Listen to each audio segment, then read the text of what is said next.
శుభమస్తు. శ్రీరామ జయం. ప్రియమైన ప్రేక్షకులకు దీపావళి శుభాకాంక్షలు. దీపముల వరస దీపావళి, మహాలక్ష్మిని పూజించే సందర్భం. నూనెలో లక్ష్మి, నీటిలో ధనం, గంగాదేవి రూపం స్మరించుకోవలసిన రోజు. ఇలా అనేక విషయాలను తెలుసుకుంటూనే ఉన్నాం, పాటిస్తూనే ఉన్నాం. అయినా కూడా ప్రతి దీపావళి ఏదో ఒక అంశం కొత్తగా మనకు స్ఫురింపజేస్తూనే ఉంటుంది.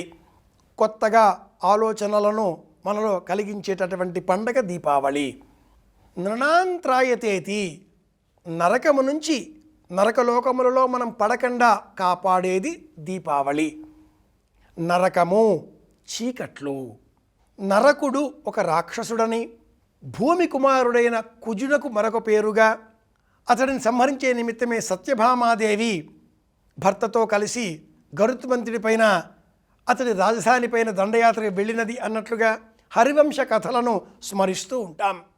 ఖగోళ విజ్ఞానానికి సంబంధించిన ఈ వృత్తాంతంలో ఉండే అంతరార్థం ఏమిటి అంటే, ఈ విషయమంతా కూడా జ్యోతిష సంబంధితం. నరకుడిని సత్యభామ చంపలేదు, కృష్ణుడే అంతం చేశాడు. కానీ సత్యభామకు ఆగ్రహం వచ్చింది. ఈ కథలో ఉండే అంతరార్థం ఇదే. భూమికి ఆగ్రహం వచ్చింది. భూపుత్రుడు నరకుడు. అతడు ఉండే నివాస క్షేత్రం ప్రాక్ జ్యోతిషపురం, తూర్పు వైపున ఉండేటటువంటి జ్యోతిష, కాంతులతో సమాహారమైన ఒక దేశం, గ్రామం. అస్సాం ప్రాంతాలలో ఈ పేరు ఈనాటి వారు ఉదహరిస్తూ ఉన్నారు. ప్రతీకాత్మకంగా చూచినప్పుడు తూర్పు అన్న దిక్కును మనం చూస్తే ధ్రువ నక్షత్రం కనిపిస్తుంది, శుక్ర నక్షత్రం అంటూ ఉంటాం. 26,800 కొలది సంవత్సరాలకు ఈ భూమి 1 డిగ్రీ కాస్త పక్కకు కదులుతుంది. పూర్వం ఉన్న నక్షత్రం కదిలిపోయి కొత్త నక్షత్రం మనకు దిశా నిర్దేశం చేస్తుంది. అలా తొలగిపోయిన నక్షత్రం నరకుడు, ప్రాక్ జ్యోతిషపురాధిపతి.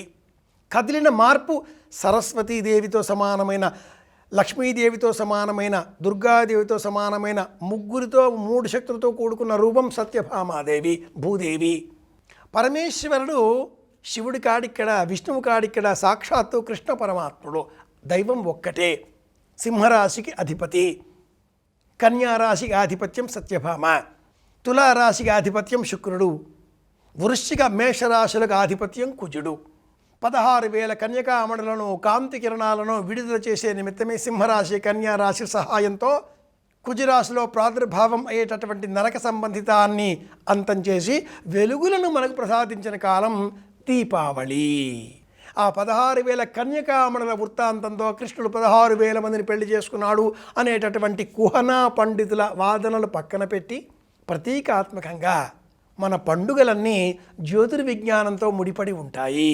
వాస్తవమైనవి, హేతుబద్ధమైనవి, వైజ్ఞానికంగా మనకు తెలివితేటలను అందించేవి, మనోబలాన్ని కలిగించేవి. 16,000 కిరణాలతో సమానమైన దీపాలను మనం వెలిగించాలి. దీపకాంతులతో ప్రపంచమంతా కూడా జ్ఞానకాంతులతో పోటీ పడే విధంగా దీపాలను వెలిగిస్తూ అందరి క్షేమాన్ని, ఆనందాన్ని కోరుకోవాలి. ఇది నరక చతుర్దశి దీపావళి పండుగల వెనుకల ఉన్నటువంటి అంతరార్థం. మనం అర్చన చేయవలసిన విధానం. మహాలక్ష్మి పూజ అనగానే ఒక వేదిక, వేదిక పైన వస్త్రం, వేదిక మధ్యలో మహాలక్ష్మి అర్చామూర్తి. ఆ అర్చామూర్తికి వెనక వైపున నైరుతి దిగ్భాగంలో ఇంద్రుడు, వాయవ్య దిగ్భాగంలో కుబేరుడు, ఈశాన్య దిగ్భాగంలో విష్ణువు, ఆగ్నేయ దిగ్భాగంలో గణపతి. ఇలా ఏర్పాటు చేసుకుని మధ్యలో మహాలక్ష్మి, లక్ష్మీ పంచాయతనం అని అర్చన చేస్తాం.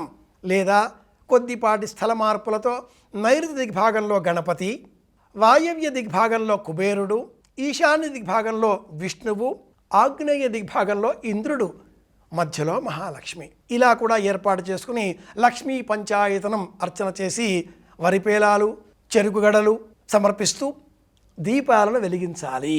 దీపావళి పండుగ అనగానే మతాబాలు, బత్తీసాలు, రాకెట్లు, తారాజువ్వలు, బాంబులతో భగవంతుడిని భయపెట్టే ప్రయత్నాలు చేయకుండా దీపావళి ప్రశాంతంగా దీపాల దీపావళిగా, వెలుతురుల కిరీడావళిగా, ఆనందం కలిగించే హేళావళిగా ఇలా మార్చుకోవాలి. తారాజువ్వలు, కాకర పువ్వులు, మతాబాలు, వెలుగుల రువ్వులతో ఈ దీపావళిని ఆనంద దీపావళిగా మార్చుకుందాం. అందరికీ ఆనందాన్ని కలిగిద్దాం. మళ్ళీ కలుసుకుందాం. శ్రీరామ జయం. ప్రియమైన ప్రేక్షక మిత్రులకు మరొక మారు దీపావళి శుభాకాంక్షలు. శుభమస్తు.